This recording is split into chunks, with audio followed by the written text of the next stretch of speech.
Okay, friends and family, I'm still alive. And I'm home. Me and my new JP drain are home. Just came home today. Um, and so tired still. So tired, but glad to be home. Glad to not be tied to a bed. Um, because I had so many things going in me. Um, the happy thing that happened while I was in the hospital was when the tube that was going up my nose and down my throat, down into my stomach, fell out on its own. So, and but that only happened like a day before they planned to take it out anyway. So, and the happy thing was they didn't put it back in. Yes, I guess that's true too. The happy thing was they didn't put it back in because I guess they could have insisted upon that.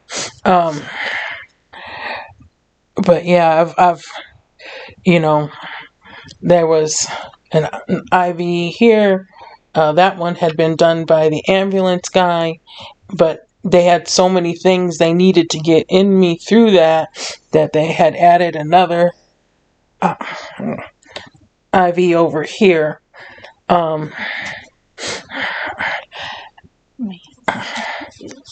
Get some scissors. You don't need to keep that on. Yeah, she's decided that needs to come off. And they were holding up pretty good. The bad thing about like the IV here is it's in my my elbow, and even though that's my left arm and not my dominant arm, it was enough that this ended up coming out when it sprung a leak. Oh, you got a bruise on that arm. Ow. Looks painful. Yeah, it's not tickling.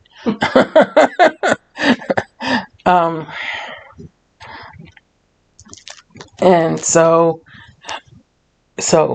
it finally had to come out. At least by the time it came out, this one was already going. So and I didn't need as much. But then that one went bad and started leaking, and I ended up with an IV up here, and the problem is I'm what they call a hard stick, and so I I'm feeling just trying to get a vein, get another IV in a good spot, and hopefully where it wouldn't fail again or whatnot. And so this one was interesting when they went to go do this, because they couldn't find another good vein. So a gentleman came in with a scanner. I think it was like a sonogram. Like you would technically do for a pregnancy, to find a good vein to put in. And except when he found one, it wasn't near the surface; it's kind of down there. But he was good. He got it the first try, and he used the scanner, to make sure he was guiding it into place and keeping it in place properly. Because he basically had to go down in at a 45-degree angle, and then kind of flatten it out and put it into the vein. But yeah, so that was kind of neat to watch. He really. You're gonna appreciate sleeping on this bed. It's way more comfortable than the hospital one. I probably will appreciate sleeping in my own bed. Oh, did you bring your heat pad with you? Yes, it's in one of the bags. It costs money. Yeah.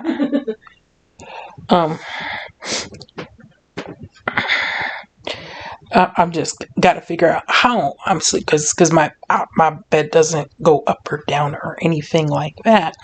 So, and the side I would normally sleep on has this guy. Um, and basically, as when I did sleep at the hospital, I slept sitting up, or mostly up, you know. So, and I had a little thing that they like. It was like this little breathing. Well, I guess we'll call it a breathing game, because the being lying down in the hospital bed increases your chances of pneumonia, blah blah blah, because you're in the bed, you're not using your full lung capacity properly. So yeah, that was, I probably didn't stay in the bed like I should have most of the time. I'm not in bed now, and I'm not planning on getting in bed until I'm actually ready to sleep.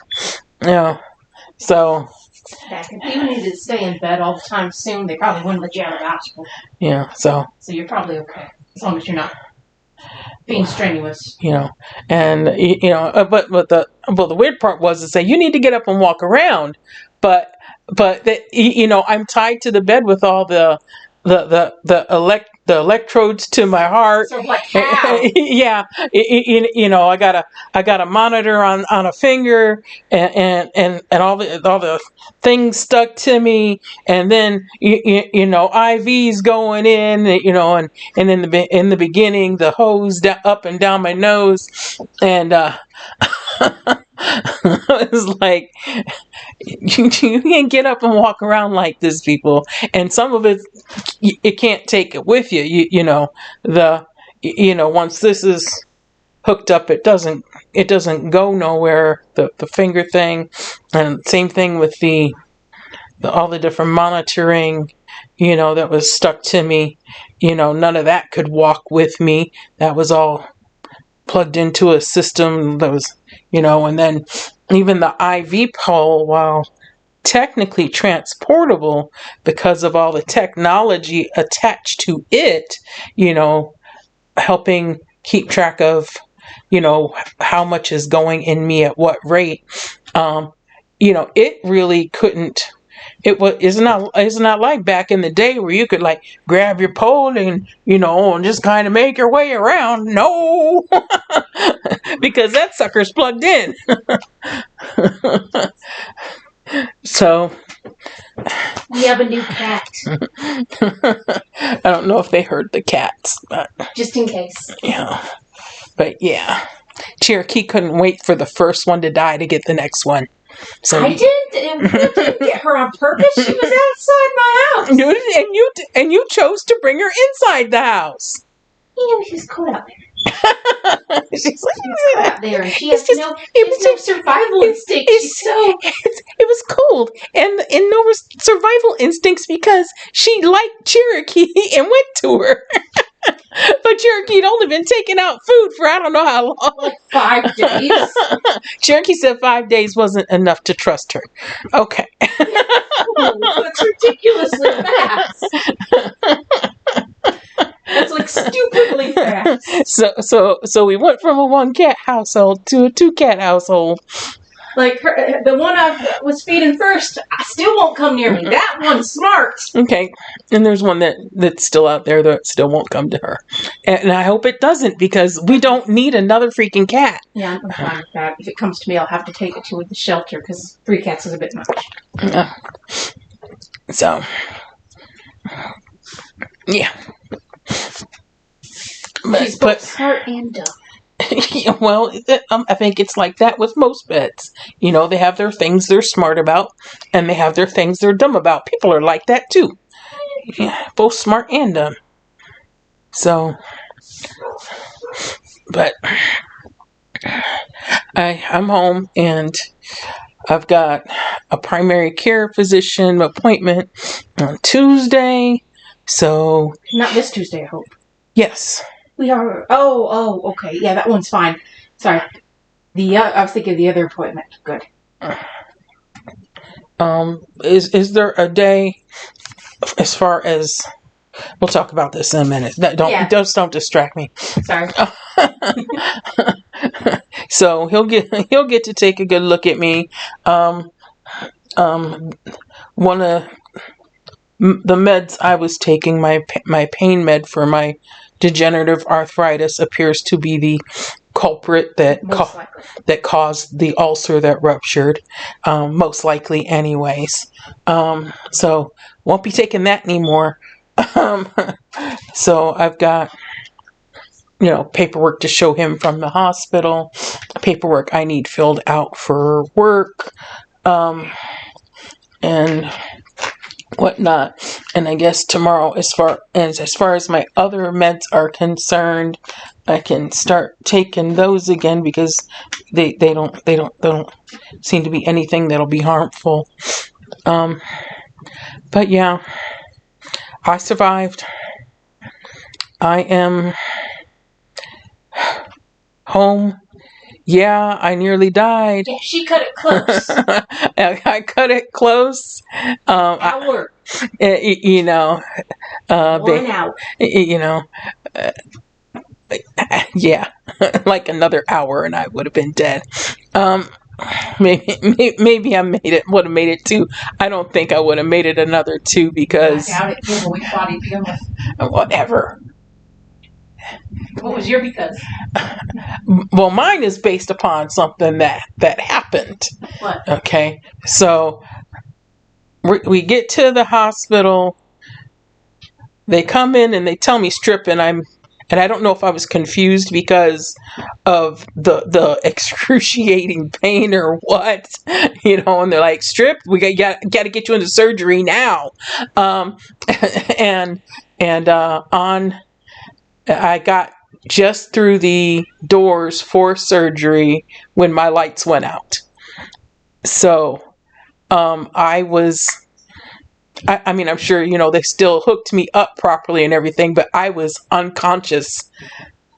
Yo, you fainted before you Yeah, I was. Yeah.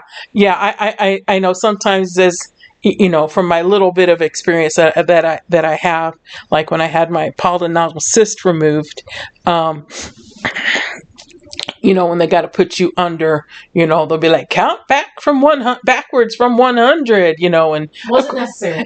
No, wasn't necessary. I didn't have to count anything because I was already out. And of course, at that moment, things had stopped hurting. So, yeah, you're not awake. so, yeah. Yeah, I was pretty sure I was dying at that point. But I got there in time, and I'm still here. I bet that freaked him out when you just gone out. Or like, hurry to surgery. So if there were any freaking out, I wasn't aware of it.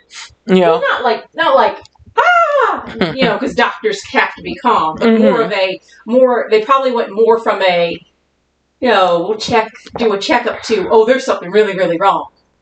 So, yeah. Well, I was already in my way to the surgery. They knew something was really, really wrong. That's why they were taking me to the emergency surgery. They were already taking me. Yeah, because I had that scan, and the scan had showed them the rupture. Lucky. Yeah, I'm glad we have advanced tech like that. It used to be they just have to keep keep poking around till we figure out what's wrong. Yeah, luckily we don't have to keep poking around till it's not as much as we used to. till we figure out what's wrong most of the time anyways. I had like a scan. I was like laying, my arms up, and it basically scanned my full torso, and and it was just a few minutes after that they came in and told me to strip. So yeah, but the adventures of Renetta continue. Woohoo! So love you. I am unstoppable. That's why I don't know if they can see the whole shirt, but yeah, it says unstoppable. So There he is. Yeah, and yeah, definitely feeling very dinosaur-y. When you've had like torso or abdominal surgery, limits your movements of your body. So I definitely feel like a dinosaur where I have little arms and a big head and I can't reach, So, T-Rex. yes. So, but friends and family, for if you managed to call, thank you so much. I love you. It doesn't matter even if you didn't call, I still love you. I know we all got our lives that are going on. Whether it's your kid, you got your kids, your grandkids. It's okay. I'm still here, and I still love you no matter what. And peace be upon you. Be safe. Be safe, Cherokee says.